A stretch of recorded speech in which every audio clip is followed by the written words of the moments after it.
Bonjour à tous, j'espère que vous allez bien. Moi, Kelmi Saleha et mes collègues Lataramani, Farsarat, Hlati Tania Noriem et Hadj Ben Fatima Imen. Allons vous présenter notre exposé sur analyse de risque des dispositifs médicaux, exigences et normes. On a commencé par vous présenter le plan de travail. Premièrement, l'introduction. Deuxièmement, exigences réglementaires. Troisièmement, normes et méthodes. Quatrièmement, étude de cas. Et cinquièmement, la conclusion. Bonjour à tous. Commençons d'abord par l'introduction. Dans le domaine de la santé, la gestion des risques liés aux dispositifs médicaux est essentielle pour garantir leur fiabilité et leur sécurité.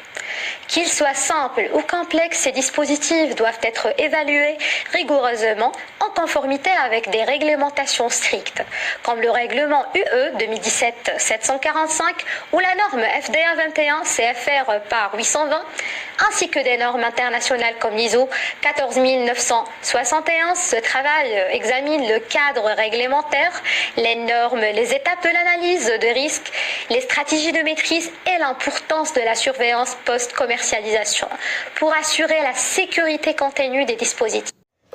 Deuxièmement, contexte réglementaire. La gestion des risques dispositifs médicaux doit répondre à plusieurs cadres réglementaires internationaux en Europe.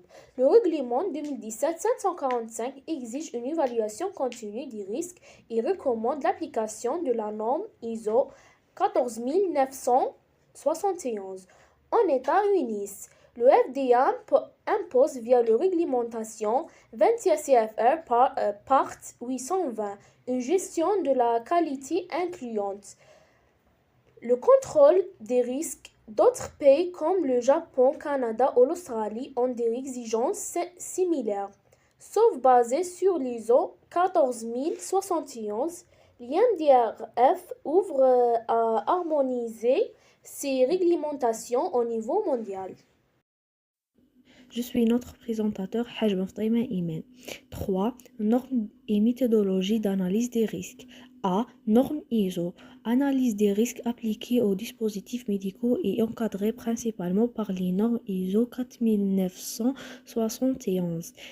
Intitulé Dispositifs médicaux, application de la gestion des risques aux dispositifs médicaux. Cette norme internationale fournit un cadre saturé pour identifier les dangers associés à l'utilisation de dispositifs médicaux, estimer et évaluer les risques, les maîtriser puis surveiller l'efficacité de cette maîtrise.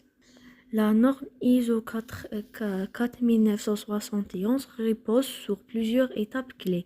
Il y a 5 étapes principales. Première étape, il y a identification des dangers, puis estimation des risques, puis évaluation du risque, puis maîtrise du risque, puis surveillance. Cette norme est harmonisée avec les exigences réglementaires européennes et essentielle dans le processus de marquage CE des dispositifs médicaux. B. Méthode d'analyse utilisée. Plusieurs méthodes peuvent être utilisées dans le cadre de l'analyse du risque en complément de normes ISO 14991. Voici principalement, il y a principalement 5 méthodes. Première méthode, c'est AMDEC, analyse des modes de défiance, de leurs effets et leur criticité. Méthode systématique permettant d'identifier les modes de défiance potentiels d'un dispositif, de l'analyse, les effets et de hiérarchiser les risques en fonction de leur gravité, occurrence et détection. Deuxième méthode, c'est analyse de type what if. Approche qualitative basée sur les scénarios hypothétiques permettant d'anticiper des défiances aux conditions dangereuses. Troisième méthode, c'est ASOP. Principalement utilisée cette méthode dans les procédés complexes. Cette méthode consiste à analyser chaque étape au fonctionnement pour identifier les cartes pouvant poser un danger. Quatrième méthode, c'est méthode arabe de défiance. C'est une méthode graphique partant d'un événement redouté et identifiant toutes les combinaisons de défiance pouvaient mener.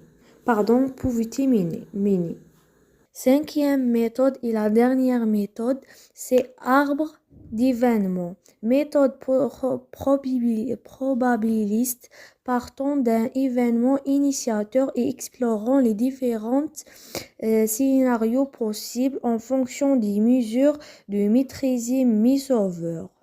Chaque méthode présente des avantages spécifiques et peut être choisie selon la complexité du dispositif, son cycle de vie ou les données disponibles. 4. Études de cas ou applications pratiques. Exemple, le tensiomètre électronique. Premièrement, analyse des risques. Identification de diapositif. Le tensiomètre électronique, c'est un diapositif médical utilisé pour mesurer la pression artérielle. Il peut être utilisé à domicile ou dans un cadre médical. Étape d'analyse des risques selon le norme ISO 14961. Danger potentiel identifié. Défaillance de capture de pression, rougure de la peau au niveau de l'électrode pouvant apparaître après le traitement, erreur d'affichage des données, mauvais usage pour l'utilisateur. Les conséquences possibles. Données fusées pouvant mener à un mauvais diagnostic, prise de décision médicale erronée et retard dans la prise en charge de hypertension et hypotension. Mesures de maîtrise des risques. Calibration régulière de l'appareil, affichage des messages d'erreur en cas de dysfonctionnement.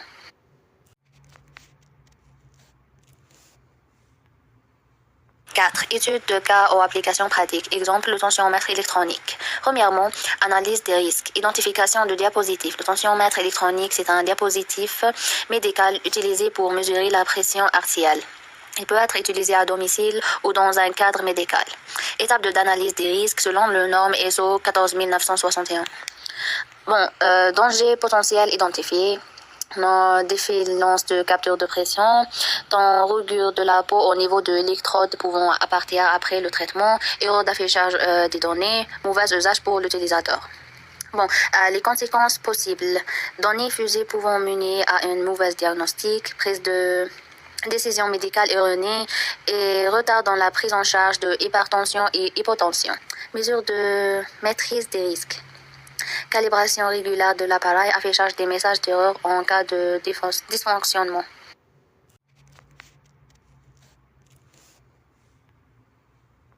Études de cas ou applications pratiques. Exemple, le tensiomètre électronique. Premièrement, analyse des risques. Identification de diapositif. Le tensiomètre électronique, c'est un diapositif médical utilisé pour mesurer la pression artérielle. Il peut être utilisé à domicile ou dans un cadre médical. Étape d'analyse des risques selon... Le deuxième titre, c'est enseignement tiré et bonnes pratiques.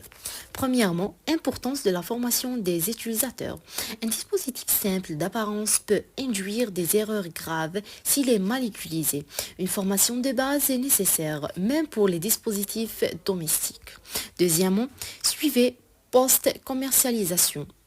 Les retours des utilisateurs permettant d'identifier les problèmes non prévus de la conception. Troisièmement, documentation rigoureuse. L'analyse des risques doit être documentée, mise à jour régulièrement et utilisée comme référence pour toute modification du dispositif. Quatrièmement, maintenance et vérification. Le bon fonctionnement du tensiomètre doit être vérifié régulièrement, surtout dans les milieux professionnels. Que des dispositifs médicaux est un processus complexe mais indispensable pour assurer la sécurité des patients et la conformité réglementaire des produits de santé. Elle s'appuie sur une approche méthodique qui commence dès les premières étapes de conception et qui se poursuit tout au long de cycle de vie de dispositifs. À travers l'analyse des différentes réglementations, nous avons pu constater que les exigences varient d'un pays à l'autre, mais convergeant vers un objectif commun. Réduire au maximum les risques tout en garantissant l'efficacité du dispositif. Les normes telles que l'ISO 14971 jouent un rôle central en fournissant une méthode claire pour identifier les dangers, estimer leur gravité et mettre en œuvre des mesures de réduction appropriées. Par ailleurs, la phase post-commercialisation ne doit pas être négligée. Les retours d'expérience, les incidents signalés et les données recueillies permettent d'enrichir l'analyse des risques de manière continue. Cela souligne l'importance d'un système de gestion de la qualité robuste et réactive. En définitive, la gestion des risques n'est pas uniquement une exigence réglementaire, elle est aussi une démarche éthique et responsable, qui place la sécurité des patients au centre des priorités des fabrications et des autorités sanitaires. Elle contribue à renforcer la confiance dans les dispositifs médicaux et à promouvoir l'innovation dans un cadre sécurisé.